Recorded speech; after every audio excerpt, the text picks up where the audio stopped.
Hello friends, welcome back to Amul Hobbies. இன்றைக்கி நம்ம என்ன ரெசிபி பார்க்க போகிறோம்னு பார்த்தீங்கன்னா, மைசூர் பாக் எப்படி செய்யலாம் அப்படிங்கிறது தான் நம்ம டீட்டெயிலாக பார்க்க போகிறோம். ரொம்ப கஷ்டமெல்லாம் கிடையாது. ஒரு 3 பொருள் மட்டும் இருந்தாலே போதும். அதுவும் ஈக்குவலான மெஷர்மெண்ட்டில் தான் நம்ம பொருள்லாம் எடுத்து செய்ய போகிறோம். ரொம்ப கஷ்டமே கிடையாது. பிகினர்ஸ் கூட இதை ஈஸியாகவே ட்ரை பண்ணலாம். எப்படி செய்யலான்னு பார்க்கலாமா? முதல்ல மைசூர் பாக் நீங்கள் எந்த பாத்திரத்தில் வச்சு செட் பண்ண போகிறீங்களோ அந்த பாத்திரத்தில் நெய் இல்லைன்னா வாசனை இல்லாத எண்ணெய் நல்லா தடவிட்டு அதை ஒரு பக்கம் வச்சிடலாம். 1 கப் அளவுக்கு கடலை மாவு எடுத்திருக்கேன். இதை நல்லா கட்டி இல்லாமல் சலிச்சிட்டு எடுத்துக்கோங்க. அப்போ தான் நமக்கு செய்யும்போது நல்ல ஒரு ஃபினிஷிங் கரெக்டாக இருக்கும். கடைசியாக கொஞ்சம் கட்டி இருந்தாலும் நல்லா இந்த மாதிரி கரைச்சி விட்டு சலிச்சு எடுத்துக்கோங்க. அப்படியே இருக்கட்டும். 1 கப் கடலை மாவுக்கு 1 கப் சர்க்கரை எடுத்திருக்கேன். சரியாக இருக்கும். இப்போ இந்த சர்க்கரையை கடாயில் சேர்த்துட்டு 1/4 கப் மட்டும் தண்ணி சேர்த்துக்கோங்க. தண்ணி சேர்த்துட்டு லேசான தீயில வச்சு இது அப்படியே சூடாகிட்டு இருக்கட்டும். இன்னொரு கடாயில் 1 கப் வாசனை இல்லாத எண்ணெய் இல்லைனா 1 கப் நெய், நீங்கள் எது வேணாலும் சேர்த்துக்கலாம். சேர்த்துட்டு தீயை நல்லா மிதமாக வச்சு லேசாக சூடாக்கிட்டு இருக்கணும். இப்போ இது சூடாகிறதுக்குள்ளார நமக்கு சர்க்கரையும் நல்லா கரைஞ்சி லேசாக அந்த மாதிரி பொங்கி வருது பாருங்கள். பொங்கினதுக்கு அப்புறம் ஆரம்பத்தில் பாகு தண்ணியாக இருக்கும். அதுக்கப்புறம் லேசான ஒரு பிசுபிசுப்பு பதம் வரும். நம்ம குலாப் ஜாமுனுக்கெல்லாம் பாகு ரெடி பண்ணும் இல்லையா, அந்த மாதிரி ஒரு பதம் வரும். கையில் தொட்டு பாருங்கள், லேசாக பிசுபிசுப்பாக இருக்கும்.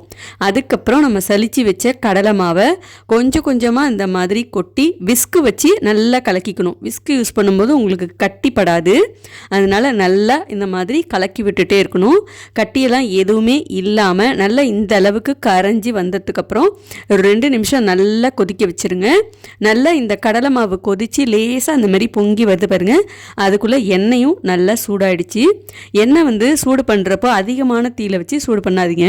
மைசூர் பாக் செய்கிறப்பவும் சரி, எண்ணெய் சூடு பண்ணுறப்பவும் சரி, ஆரம்பத்தில் எந்த தீயில வச்சு செய்கிறீங்களோ அதையே கடைசி வரைக்கும் நீங்கள் மெயின்டைன் பண்ணணும். அப்போ தான் உங்களுக்கு பதம்லாம் கரெக்டாக வரும்.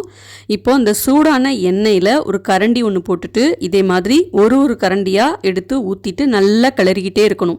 அந்த ஒரு கரண்டி எண்ணெய் நல்லா உள்ளே இழுத்ததுக்கப்புறம் அடுத்த கரண்டி எண்ணெயை ஊற்றிட்டு நல்லா மறுபடியும் கிளறணும். இதே மாதிரி சூடாக இருக்கிற எண்ணெயை ஒரு கரண்டியாக ஊற்றி நல்லா எண்ணெயெல்லாம் இழுத்ததுக்கப்புறம் அடுத்த கரண்டி எண்ணெயை நம்ம ஊற்றி நல்லா கிளறிக்கிட்டே இருக்கணும். அந்த எண்ணெயிலே இந்த கடலை மாவு நல்லா வெந்து கொஞ்சம் கொஞ்சமாக நிறம் மாற ஆரம்பிக்கும். இப்போ நான் எடுத்திருந்த எண்ணெயில் 3/4 எண்ணெய் அளவுக்கு ஊற்றி நல்லா கலந்து விட்டுட்ருக்கேன். பார்த்தீங்கன்னா மாவு கொஞ்சம் லேசாக கெட்டிப்படுறது உங்களுக்கு தெரியும்னு நினைக்கிறேன். கொஞ்சம் ஒரு 1/4 அளவை விட ரொம்ப கம்மியாக தான் மீதம் எண்ணெய் இருக்குது. இப்போ பார்த்தீங்கன்னா லேசான ஒரு சாண்டல் கலரில் நிறம் மாறி வந்திருக்கு பாருங்கள். இப்போ மிச்சம் இருக்கிற எண்ணெயும் இதில் ஊற்றிட்டு நல்லா கலந்துக்கிறேன். இப்போ நம்ம எடுத்திருந்த 1 கப் எண்ணெயும் சூடாக்கி இதில் சேர்த்து நல்லா கலந்தாச்சு இல்லையா. இப்போ கடைசியாக ஒரு 2 ஸ்பூன் நெய் மட்டும் சேர்த்துக்கிறேன். இப்போ இந்த நெய் சேர்க்கறதுனால நல்லா வாசனையாகவும் இருக்கும். அதே மாதிரி நமக்கு இந்த பதம் கரெக்டாக தெரியும். இந்த ஒட்டாமல் திரண்டு வர்ற பதம் எப்படி கண்டுபிடிக்கிறது அப்படின்னு நீங்கள் கேட்கலாம். 1 கப் எண்ணெயை நம்ம சூடு பண்ணி கொஞ்சம் கொஞ்சமாக இதில் சேர்த்துடணும் இல்லையா. கடைசியாக கொஞ்சம் எண்ணெயை நம்ம சேர்க்குறப்பவே நமக்கு லேசாக கொஞ்சம் ஒன்று திரண்டு வரா மாதிரி தான் இருக்கும். அதுக்கப்புறம் கொஞ்சம் வாசனைக்கும் டேஸ்ட்டுக்கும் நம்ம தேவைப்பட்டால் நெய் சேர்த்துக்கலாம். அதனால நான் இங்கே கொஞ்சம் நமக்கு தேவைக்கு தகுந்த மாதிரி நெய் சேர்த்துருக்கேன். சேர்த்ததுக்கு அப்புறமே பார்த்திங்கன்னா நமக்கு அந்த பதம் ரெடி ஆகிடும். இந்த மாதிரி நல்லா ஒன்று சேர்ந்து திரண்டு வர ஆரம்பிச்சிடும். அதுவும் இல்லாமல் இந்த மாதிரி லேசாக திரியாக தெரியுது பாருங்கள்.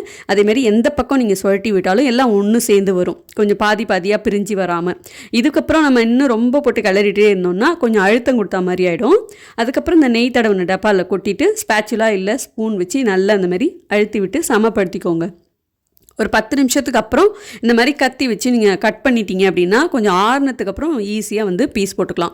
ஒரு 3 மணி நேரம் அப்படியே நம்ம அதை ஆற விட்டுட்டோம் அப்படின்னா அதுக்கப்புறம் நமக்கு பீஸ் போடுறதுக்கு ஈஸியாக இருக்கும். பாருங்கள், சூப்பராக ரெடி ஆகிடுச்சு மைசூர் பாக். நல்ல வாசனையாகவும் இருந்துச்சு, சாப்பிட்றதுக்கு டேஸ்ட்டாகவும் இருந்துச்சு.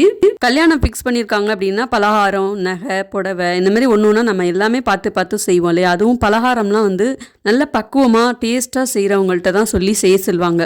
அந்த மாதிரி அவங்கெல்லாம் செஞ்சால் எப்படி ஒரு டேஸ்ட்டில் இருக்கும், அந்த மாதிரி ஒரு டேஸ்ட்டில் தான் இருந்துச்சு.